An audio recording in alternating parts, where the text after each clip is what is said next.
Vamos neste momento abrir as nossas Bíblias e Novos Testamentos em Atos dos Apóstolos. Eu costumo dizer, esse livro não trata das resoluções ou das atas dos apóstolos, mas dos atos dos apóstolos. Alguém disse que o melhor título para este livro não seria Atos dos Apóstolos, mas Atos do Espírito Santo, porque todo este livro trata da atuação prodigiosa, magnificente e soberana do Espírito Santo de Deus na vida da igreja. O Espírito de Deus, queridos irmãos, é o propulsor, é o sustentador, é o mantenedor, é o gerador, é o Espírito de Deus, o dínamo que põe em movimento todas as faculdades da nossa vida espiritual. O Espírito Santo é a ponte entre Cristo, nós e a palavra. Sem o Espírito Santo, a vida cristã não poderia ser vivida. É Ele que nos estimula, é Ele que nos dá apetite, é Ele que nos dá prazer para crermos, para aceitarmos, para vivermos as coisas espirituais. Sem o Espírito Santo, a vida cristã seria absolutamente impossível. Preste bem atenção.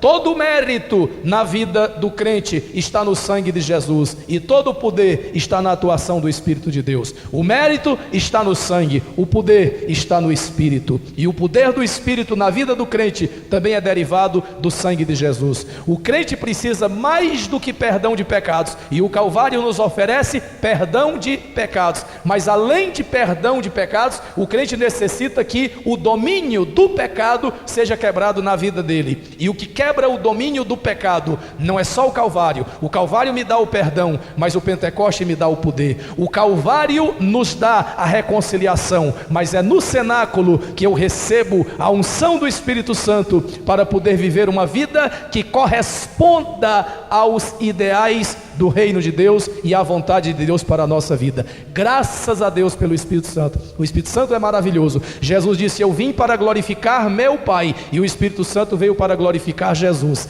É até curioso, não é pecado dizer glória ao Espírito Santo, ou louvado seja o Espírito Santo, não há pecado nenhum nisso, só há virtude. Mas nós não costumamos dizer glória ao Espírito Santo. Nós damos glória a Jesus, damos glória a Deus, e não damos glória ao Espírito Santo, exatamente porque Jesus disse: eu não vim buscar a minha glória, eu busco a glória do meu Pai. E o Espírito Santo, quando vier, não falará de si mesmo, nem buscará a sua própria glória, mas exaltará o Filho. Por isso que nós nos estimulamos a glorificar o Pai e o Filho, porque é o Espírito Santo que está na nossa vida, glorificando a Deus através de nós. Então, graças ao Senhor pelo Espírito Santo. Ai meu Deus, se não fosse o Espírito Santo. Por isso que o salmista diz assim: ó Deus, não me repulses da tua presença, nem retires de mim o teu Espírito Santo. É a maior desgraça que pode haver na vida de uma pessoa. Se alguém perde dinheiro, perde alguma coisa. Se alguém perde amigos, perde muita coisa. Mas se alguém perde o Espírito Santo, perde tudo na sua vida. De que adianta o homem ganhar o mundo inteiro e perder a sua alma? Oh, irmãos queridos, façam de tudo para não entristecer o Espírito Santo de Deus na sua vida. Obedeça aos mínimos estímulos, esteja disposto a abrir os ouvidos para ouvir os mínimos sussurros da graça de Deus na sua vida. Atente bem à voz do Espírito Santo. Por isso a Bíblia diz repetidas vezes: quem tem ouvidos para ouvir, ouça o que o Espírito diz à igreja. Ouça mesmo e diga: Espírito Santo, nunca permita que os meus ouvidos estejam surdos, que não ouçam a tua voz, o teu falar. Atos capítulo 2, verso 37. Atos capítulo 2, verso 37.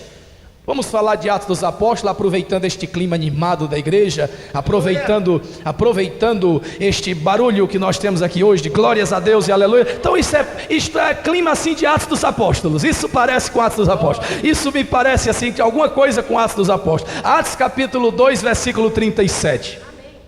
Atos capítulo 2, versículo 37. Ouvindo eles estas coisas, compungiu-se-lhes o coração, e perguntaram a Pedro e aos demais apóstolos: que faremos, irmãos? Eu vou continuar, embora só vamos basear a pregação no verso 37, vamos pegar algo do contexto. Respondeu-lhes Pedro: arrependei-vos, e cada um de vós seja batizado em nome de Jesus Cristo para a remissão dos vossos pecados, e recebereis o dom do Espírito Santo. Pois para vós outros é a promessa, para vossos filhos. Amém, Senhor. Amém. Para vossos filhos e para todos que ainda estão longe, distante no tempo e distante no espaço, longe no tempo em relação ao tempo e em relação ao espaço, isto é, para quantos o Senhor nosso Deus chamar.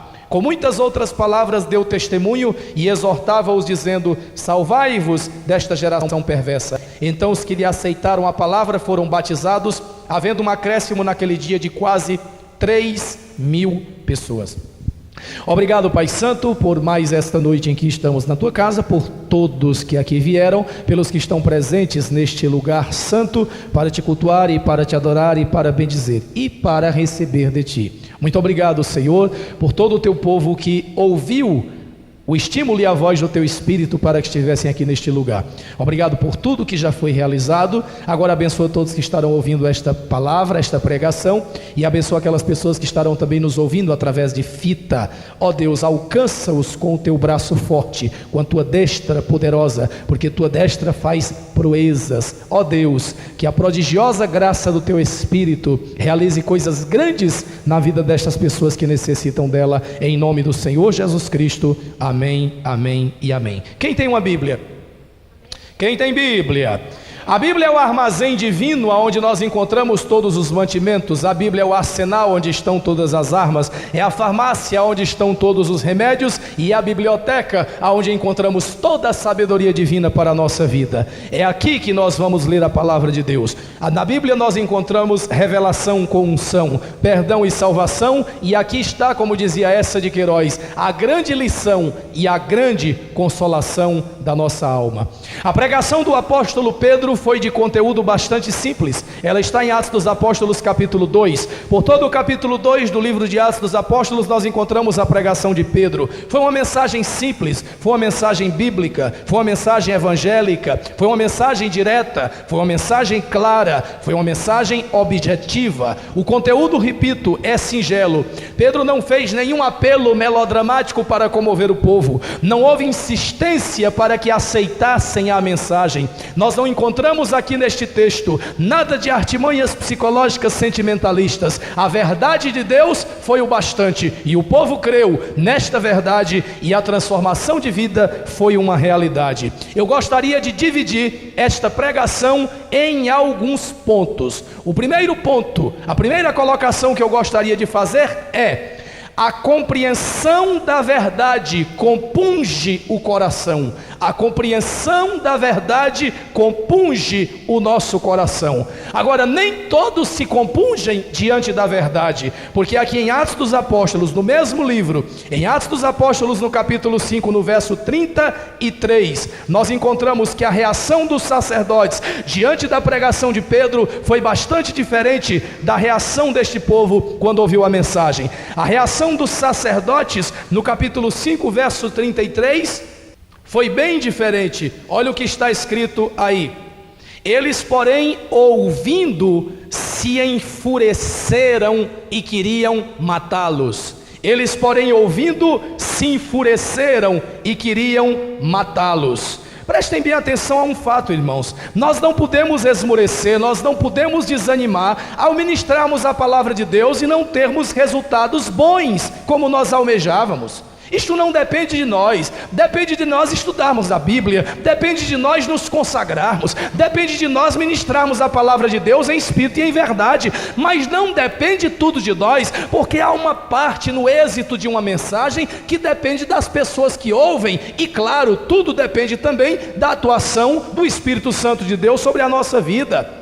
Se alguém certa vez disse que se há um bom pregador, deve haver em algum lugar um bom ouvinte. E quando se encontra um bom pregador e um bom ouvinte, e quando encontramos lábios ungidos e correspondentes ouvidos também ungidos para ouvir, o sucesso da pregação estará assegurado. Mas nem sempre nós temos os mesmos resultados. Diz a Bíblia que Pedro pregou o seu sermão, me repito, mensagem simples, bíblica, de cunho salvador, de exaltação à pessoa de Jesus Cristo. Isto está em falta nos púlpitos das igrejas hoje em dia. Esta mensagem que exalte só a Jesus, que glorifique a Jesus, que manifeste a soberania de Jesus, essa mensagem que revele o conteúdo bíblico e o propósito da salvação. Não precisa nem falar que hoje em dia essa peste dessa teologia desvirtuada, desviada, que é essa teologia de prosperidade. Eu já falei outro dia aqui, eu não prego teologia de prosperidade e também não prego teologia franciscana. Eu não estou dizendo que há alguma virtude inerente na riqueza e nem há virtude inerente também na pobreza. Nem todos serão ricos. Deus não nos chamou todos para sermos ricos. Ele prometeu que nos daria o pão de cada dia, mas nem todos precisam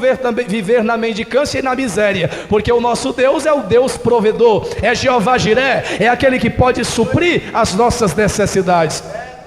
Mas os pregadores que não pregam mais salvação, que só pregam prosperidade, hoje em dia eles estão se espalhando mais, é como uma peste, mais do que aquelas moscas e piolhos lá nas pragas do Egito. Eles estão cheios por aí, não pregam mais salvação, não pregam mais renúncia, não pregam mais cruz, não pregam mais sacrifício, não pregam mais despojamento, não se prega mais isso, não se prega mais vinda de Jesus, não se prega compromisso com Deus. É só Deus vai te abençoar, você vai ser rico, vai ganhar um carro novo, vai comprar uma casa nova, Deus vai abrir as portas, e por aí vai. E as pessoas estão se enganando com esse evangelho. O evangelho, meus irmãos, não nos chamou para sermos servidos, mas para servir. O evangelho não nos vocacionou a vivermos uma vida isenta de problemas e de dificuldades, porque trabalhos, tribulações e aflições o nosso Senhor passou, e não é o servo maior do que o seu Senhor. Precisamos estar preparados para essas coisas. A Bíblia Sagrada fala com muita clareza acerca de alguns profetas que tiveram uma experiência extraordinária. A experiência extraordinária que esses profetas tiveram é que eles, em certo sentido literal, comeram a palavra literalmente. 3 pessoas na Bíblia se diz acerca delas que elas comeram a palavra literalmente. Uma delas é Ezequiel. Ezequiel comeu a palavra. Isso está bonito quando lá no capítulo 3, verso 3, e me disse: filho do homem, dá de comer ao teu ventre, enche as tuas entranhas deste rolo que eu te dou. Eu o comi e na boca me era doce como mel. Ezequiel então teve essa experiência de comer a palavra, de experimentar a palavra. A outra pessoa que teve essa experiência foi Jeremias, quando no capítulo 15 de Jeremias, e nós lemos lá no versículo 16: achadas as tuas palavras, logo as comi.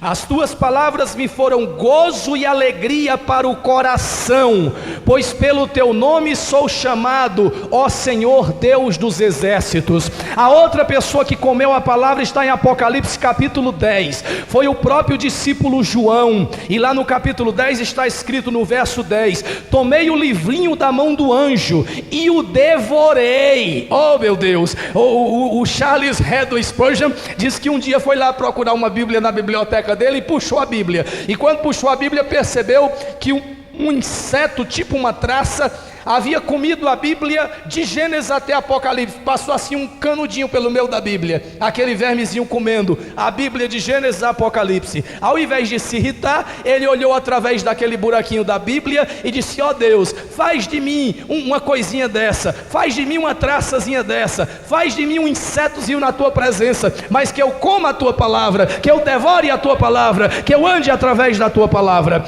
Então diz a Bíblia que João tomou o livrinho da mão do anjo e o devorei.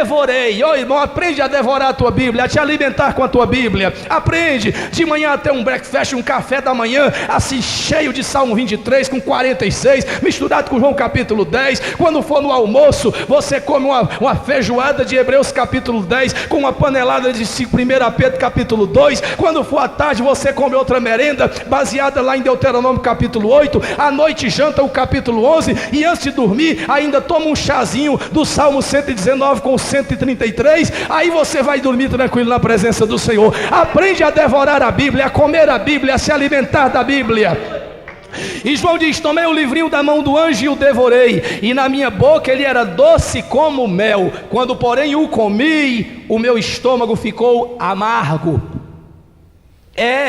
Porque quem quer viver a vida cristã só de boca é doce, só na boca é doce, é bom, Tem paulista aí, é paulista ou é goiano? É bom, é bom, só na boca é bom, mas quando desce, quando vem para o estômago, quando essa palavra vem fazer parte da vida da gente, quando entra na entranha, quando vai lá, irmãos, e amarga. Ou seja, viver Cristo só nominalmente, e as igrejas estão lotadas de cristãos professantes, gente que precisa viver a fé. Há uma música antiga do Padre Zezinho que eu gosto dela, quando ele diz assim: às vezes muita gente não crê no que acredita. É verdade, há muita gente que não crê no que acredita.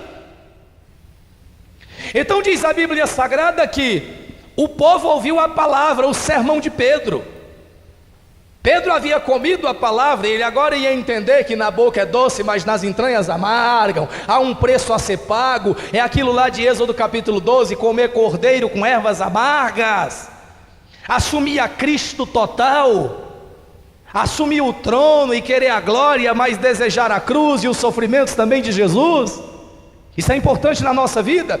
Então Pedro deu uma mensagem, não foi uma mensagem para agradar a audiência, não foi uma mensagem para se colocar como um pregador popular, para ser reconhecido como brilhante orador. Pedro não se preocupou com isso. Pedro não se preocupou muito com a retórica, nem com técnicas homiléticas. Pedro tão somente pregou a palavra, e no final da sua pregação, eu acho lindo, ele falou sobre o Espírito Santo, ele evocou o profeta Joel, ele tratou das escrituras sagradas. Eu acho lindo, porque no capítulo 2, verso 16, ele diz para o povo: o que está ocorrendo aqui é o que foi dito por intermédio do profeta Joel. Ou seja, a experiência que eles estavam tendo com o Espírito Santo não era aleatória, não estava desvinculada, estava atrelada ao que está escrito. Ela tinha fundamentos, conteúdos bíblicos. Aquela experiência que o Espírito Santo lhes deu estava abalizada, estava alicerçada no que estava escrito. Ele disse: olha, o Espírito Santo, o que o Espírito Santo fez aqui não está fora da Bíblia, é o que está escrito. Lê lá o profeta Joel. É preciso termos cuidado diante dessas experiências carismáticas, sobrenaturais, de saber se essas coisas que estão acontecendo em alguns círculos de oração, em alguns chamados jardins de oração, em algumas reuniões de oração, se isso pode ser fundamentado na Bíblia, se isso tem relação com a Bíblia, porque se não tem, nós não podemos aceitar. Pedro diz: essa experiência toda aqui tem relação com a palavra, tem fundamentos escriturísticos, é o que foi dito por intermédio do profeta Joel.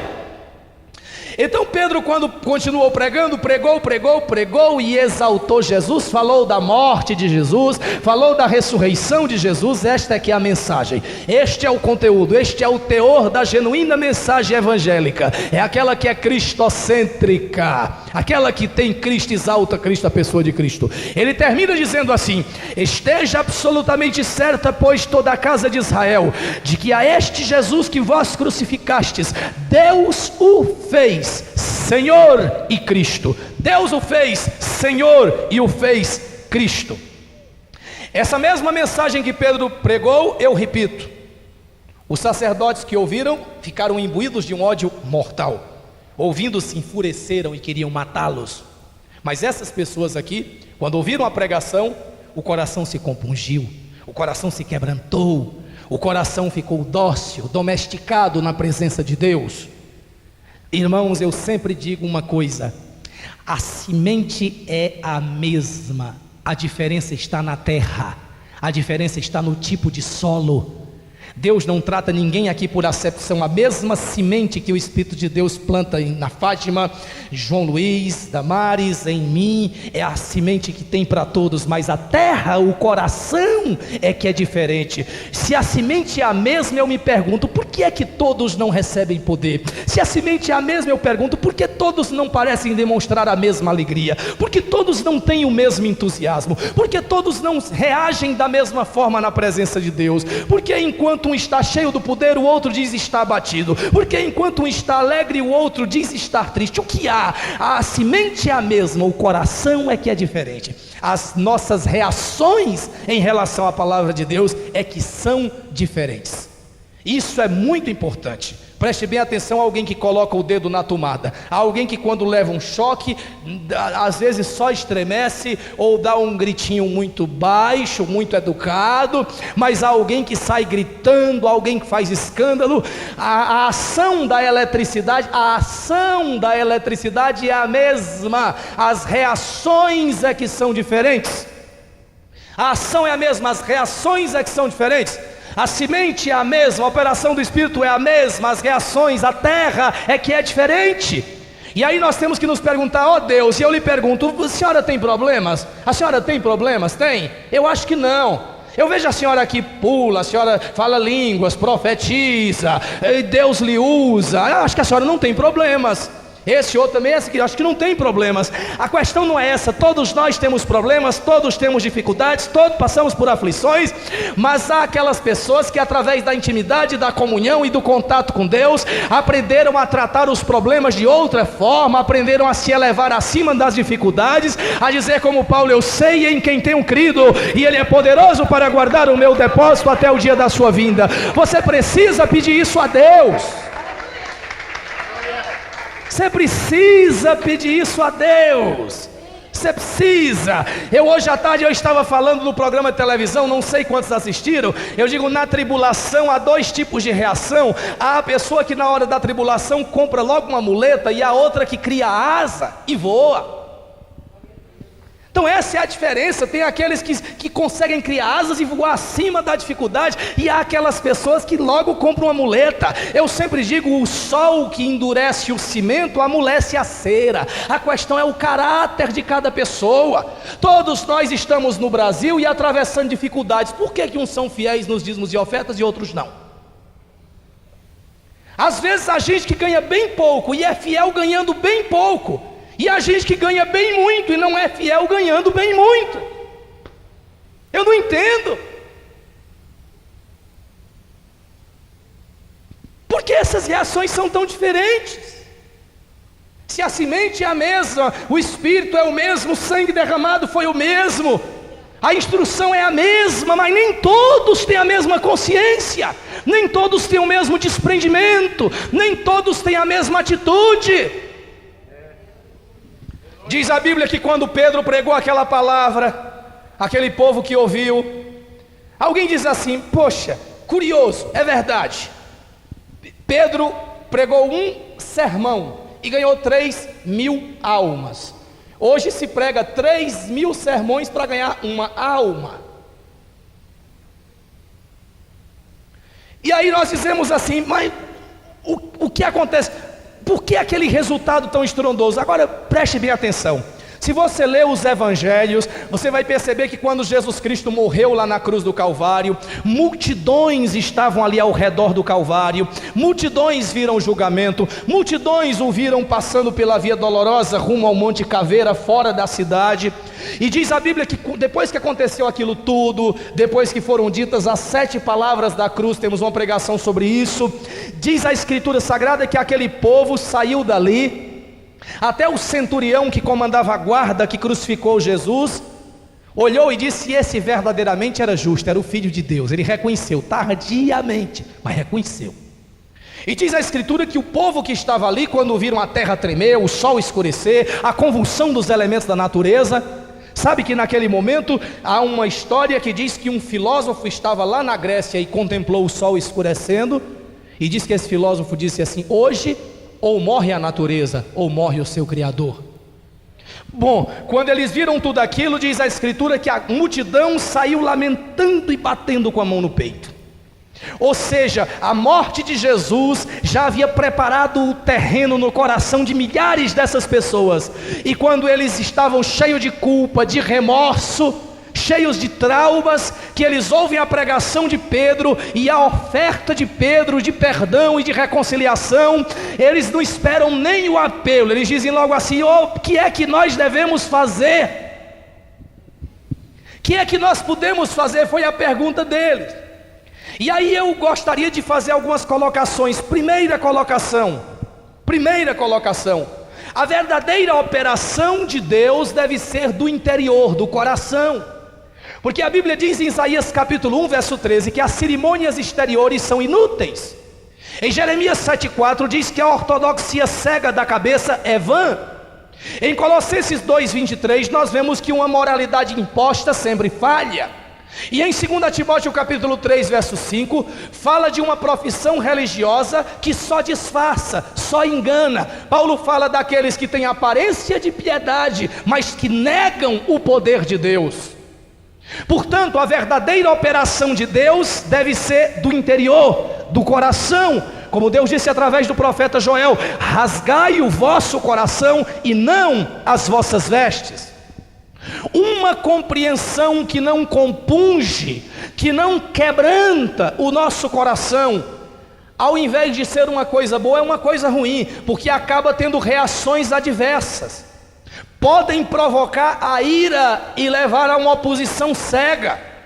Uma pessoa que recebe a verdade e não quebranta o seu coração diante dela, e não expõe seu coração a essa verdade, essa pessoa pode acabar numa hipocrisia total, numa vida dividida. Pode levar a uma mudança superficial que dará a essa pessoa uma esperança falsa de que ela está agradando a Deus e vivendo para Deus, quando a religiosidade dela e a fé dela é uma mentira, é um simulacro, é um faz de conta, é algodão doce, é na boca, não é na entranha. Isso acaba, meus irmãos. Por isso nós precisamos e muito pedir a Deus: Deus, sensibilize meu coração à tua palavra, sensibilize meu coração à tua verdade, arranque lágrimas dos meus olhos no louvor, faze-me chorar aos teus pés enquanto oro, quebranta minha vida ao ouvir a tua palavra. Faze-me como aqueles discípulos a caminho de Emaús. Eu quero sentir meu coração arder à medida que tu me pregas a tua palavra, porque, irmãos, isso desenvolve em nós sensibilidade. Porque se isso não acontecer, o mero exercício religioso vai criando uma resistência ao Evangelho, às legítimas exigências da mensagem do Evangelho. E tem muita gente por aí que acabou recebendo uma vacina. E o que é uma vacina? É o vírus morto ou o vírus atenuado. Há muita gente aí que recebeu um evangelho, uma pálida impressão do evangelho, uma fotocópia desautenticada do evangelho, sem originalidade, sem imperativo moral, que nunca disse a essas pessoas que elas precisam tomar a cruz, negar-se a si mesmo e seguir Jesus. E isso desenvolve nas pessoas uma resistência à verdade do Evangelho. Essas pessoas não entendem que Deus quer o nosso coração a cada hora do dia, e a cada dia da semana, e a cada semana do ano. É a tristeza do arrependimento que nos leva à alegria da reconciliação de Deus. Outro dia eu estava lendo Khalil Gibran, e ele disse: olha, pasmem, mas os homens das cavernas ainda existem. Ué, os homens das cavernas ainda existem? E ele diz: sim, o homem evoluiu, mas ainda existem habitantes das cavernas, e essas cavernas são nossos corações. Os homens ainda moram em cavernas, e é por isso que a verdade de Deus muitas vezes vem e ela golpeia o nosso coração como um martelo despedaça a casca de uma noz, porque muitas vezes nosso coração começa a ficar insensível às coisas de Deus. Mas eu louvo a Deus, porque quantas vezes na nossa vida o nosso coração parece estar morto ou insensível, e basta um olhar de Jesus, e basta um toque das suas mãos, e basta uma simples palavra sua, e nós nos derretemos na sua presença.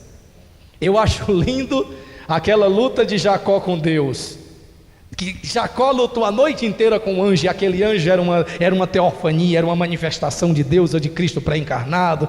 Mas como é que Deus luta com o homem a noite toda, e como é que um homem consegue resistir a Deus a noite toda numa luta?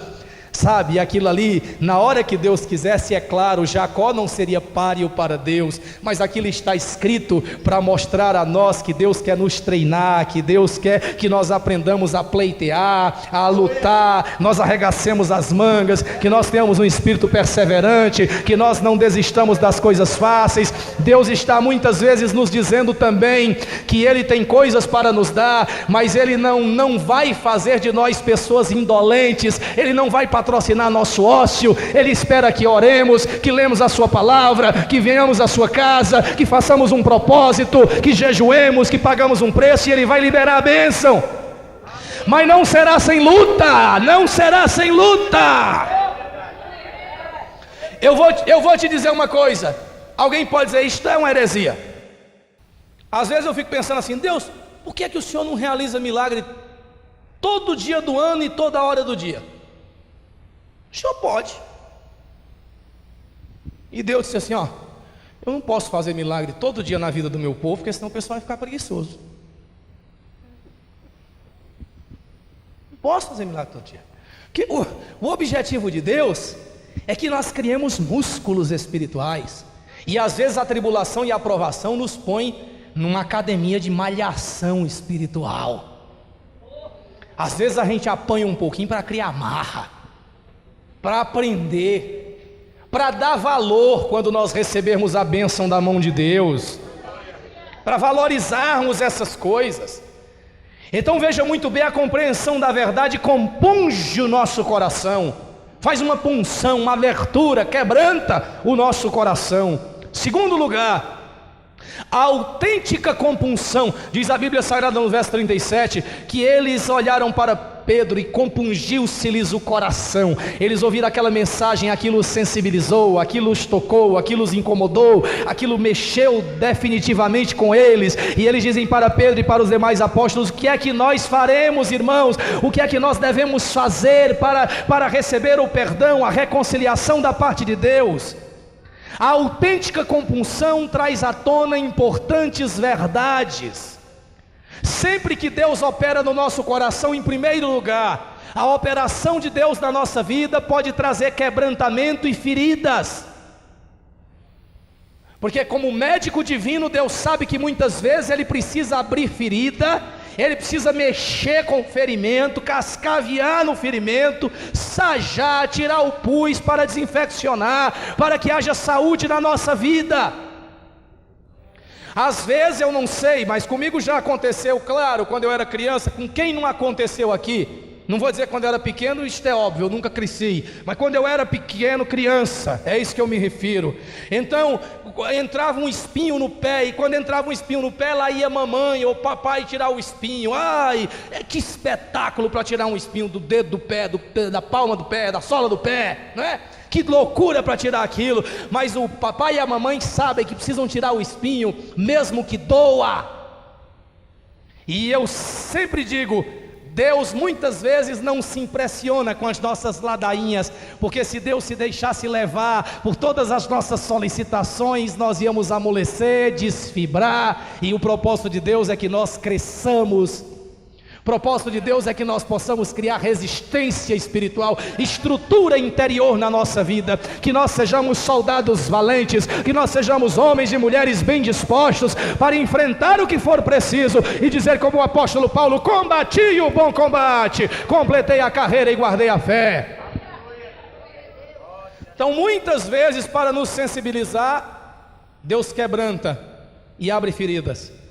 Deus diz através do profeta Oséias no capítulo 6, verso 1: vinde e tornemos para o Senhor, porque Ele nos despedaçou e nos sarará, Ele fez a ferida e Ele a curará, e Ele a ligará.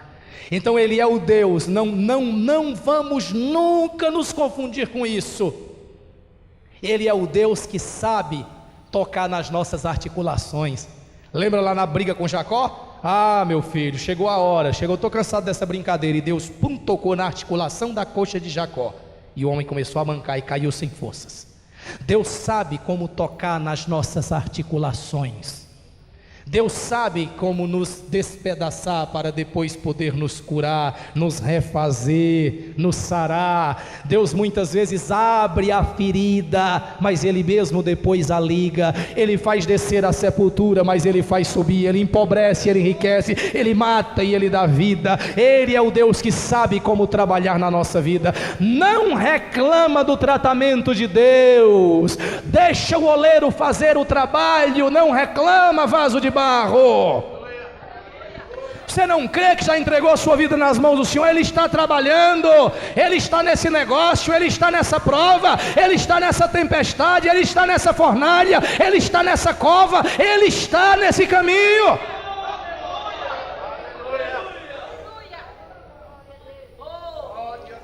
Aleluia. Em Mateus capítulo 21, verso 44, há um verso misterioso, aonde Jesus Cristo fala de dois tipos de pessoas. Ele diz: aquele que cair sobre a rocha ficará em pedaços, mas aquele sobre quem a rocha cair ficará reduzido a pó. Meus irmãos, há uma diferença aqui entre quem serve a Deus e quem não serve. Quem não serve a Deus vai ficar debaixo da rocha. Agora, quem serve a Deus não está debaixo da rocha, está caindo em cima da rocha, está lá em cima da rocha. Nós não vamos virar pó, mas nós vamos ficar em pedaço. Nós vamos ficar em pedaço. Deus recolhe os pedaços da nossa vida para reconstruir algo novo nos nossos corações. Glórias ao seu santo nome. Por isso, irmãos, tenha certeza, a Bíblia fala do azeite, e onde tem azeite tem vaso, e onde tem vaso tem barro, e onde tem barro tem oleiro, e onde tem oleiro tem preparo, e onde tem preparo tem fornalha, e onde tem fornalha tem fogo. E sem esse fogo na nossa vida nós não vamos caminhar, e sem esse fogo na nossa vida nós não vamos ter vitória. A mão de Deus está trabalhando na tua vida. Descansa, homem e mulher, cai sobre a rocha, fica em pedaços, Ele vai te refazer, porque Ele é o oleiro que sabe como trabalhar na tua vida. A autêntica compulsão traz à tona importantes verdades. Segundo, muitas vezes quando o agir de Deus toca no nosso coração, pode trazer a consciência de pecados na nossa vida, de erros cometidos, mas esse é o caminho. Em 2 Samuel capítulo 12, verso 7, lembrem quando o profeta Natan chegou para Davi? Davi já havia escrito uma das páginas mais negras da sua história. Ele havia deixado de ir para a guerra para passear no palácio, ele havia cobiçado Batseba, ele havia o crime foi todo premeditado. Ele mandou chamar Batseba para o palácio, ele usou sua autoridade de rei para conseguir o que ele queria. Ele depois trouxe Urias, e ele depois planejou, embebedou Urias, e depois houve a morte de Urias. Enfim, foi uma página horrível na vida do salmista Davi. Foi horrível, foi horrível. Eu não entendo porque é que algumas pessoas por aí de algumas igrejas dizem que não conseguem perdoar o seu líder ou o seu pastor quando ele erra, quando ele tropeça. Porque quando nós vamos ler a Bíblia Sagrada e vemos o que alguns homens de Deus fizeram, meu Deus, e como nós amamos Davi, como nós amamos os profetas, e como nós amamos aqueles homens de Deus. Apesar de tanto que eles erraram, nós os amamos tanto.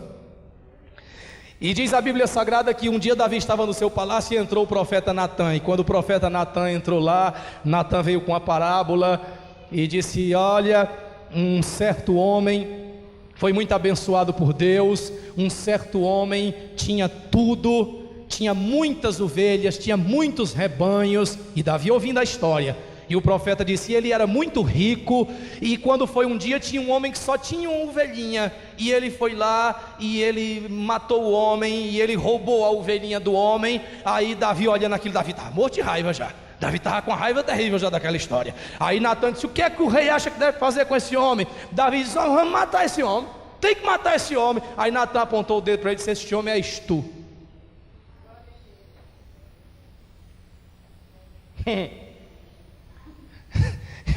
Eu outro dia estava comentando a respeito das coisas diferentes que a gente encontra hoje em dia. Lembra que eu sempre falo nisso? Eu sempre falo nisso.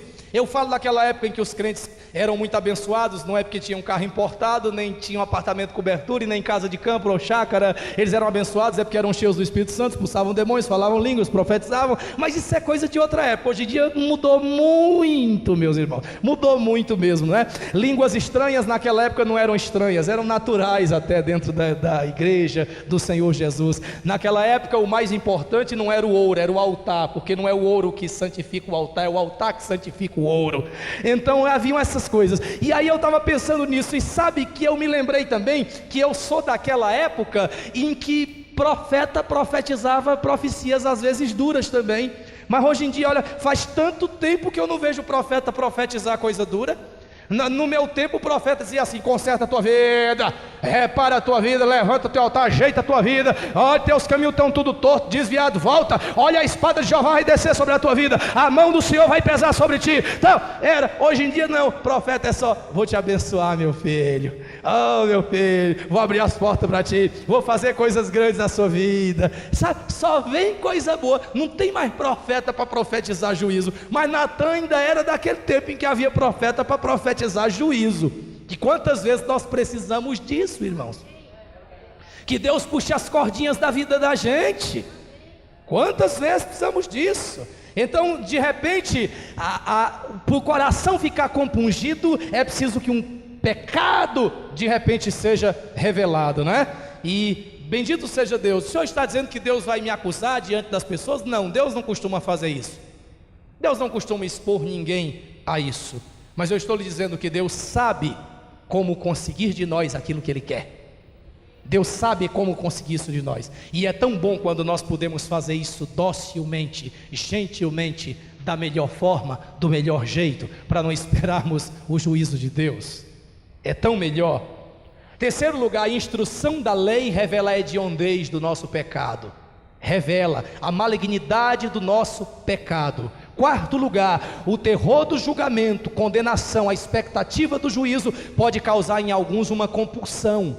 Lá naquele dia que Paulo estava na prisão com Silas, quando de repente houve aquele terremoto, caíram as cadeias, portas se abriram, o carcereiro colocou a espada no pescoço e já ia se matar, e o carcereiro viu o juízo, a realidade dura do juízo diante dele, e quando Paulo chega lá, diz: homem, não faças tal coisa contra ti mesmo, e ele diz: o que eu devo fazer para que seja salvo? Por que houve aquele quebrantamento no coração daquele carcereiro? Porque ele ficou abalado com tudo que aconteceu, com o terremoto, com o movimento, com o rebuliço, as circunstâncias fugiram do seu controle, e ele se abalou, e ele agora diz: o que é que eu devo fazer para que seja salvo?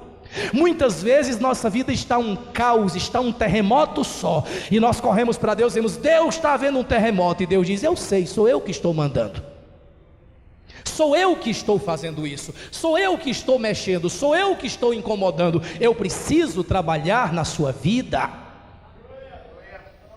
Agora, a grande bondade de Deus também pode produzir uma compulsão no nosso coração, mas acredite, nem sempre isso acontece.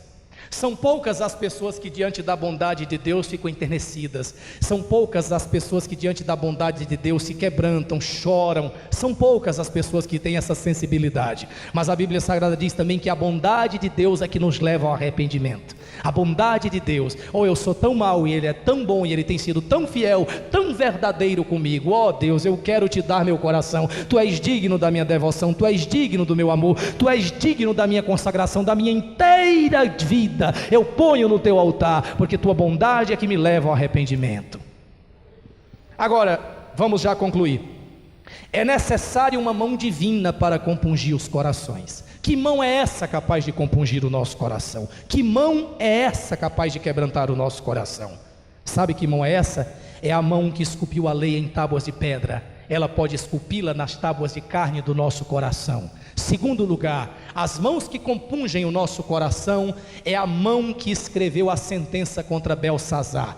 Pesado foste na balança e achado em falta, mas a mesma mão que escreveu na caiadura da parede do palácio: pesado foste na balança e achado em falta, é a mão que soltou tinta de sangue na cruz do Calvário e escreveu: está consumado, eu pago o escrito de dívida que constava contra o meu povo. Essa mão que quebranta coração é a mão do oleiro que quebra o vaso e o refaz de novo. Essa mão é a mão do Salmo 119, verso 73, quando o salmista diz: tuas mãos me fizeram e me afeiçoaram, ensina-me os teus caminhos, os teus mandamentos. Essa mão que quebranta é a mão do Criador do coração, porque o quebrantador do coração é o restaurador do coração. Agora, para concluir, como é que essa punção, como é que essa operação de Deus pode ser realizada com sucesso?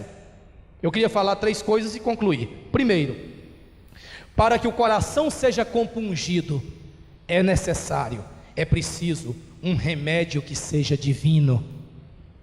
É, irmãos, porque o profeta Jeremias diz assim no 13:23 do seu livro, que o etíope não pode mudar sua pele, nem o leopardo as suas manchas. Sabe por que o profeta diz isso? É para mostrar que nós, seres humanos, se deixados, se entregues a nós mesmos, nós não podemos mudar. O etíope não pode mudar sua pele, nem o leopardo a sua mancha. Não está em mim o poder para mudar a mim mesmo, mas Deus é capaz de mudar a pele do etíope e transformar as manchas do leopardo. Então o remédio é divino. E que remédio é esse? É o sangue do coração de Jesus. Em segundo lugar, a mão que aplica esse remédio tem que ser aquela mão que foi traspassada lá na cruz do Calvário. E em terceiro lugar, ninguém pode pagar o tratamento, porque o tratamento é altíssimo, e nenhuma soma de dinheiro, nem boa vontade, nem esforço humano pode alcançar o perdão e a graça de Deus. Nós temos que aceitar por fé, mediante a fé e somente pela fé. Por isso o salmista diz no Salmo 51 verso 17: sacrifícios agradáveis a Deus são o espírito quebrantado, coração compungido e contrito, não o desprezarás, ó Deus. Deus não desprezará. Para recebermos este toque, precisamos vir a Jesus. Venha sem medo até Jesus. Jesus é o advogado que nunca perdeu uma causa. Jesus é o general que nunca perdeu uma batalha. Jesus é o médico que nunca perdeu um paciente. Nunca morreu na sua mão ninguém. Na sua mão não se morre, na sua mão só se ressuscita. Na sua mão não se perde, na sua mão se ganha. Na sua mão está a vitória, na sua mão está a chave, na sua mão está o poder, na sua mão está a força, na sua mão está o governo. Venha Cristo. Eu louvo a Deus, porque a vontade de Deus e a palavra e a atuação do Espírito Santo nos encontra e nos descobre aonde quer que nós estejamos. O homem pode estar nas alturas ou no abismo, mas lá estará a mão do Senhor.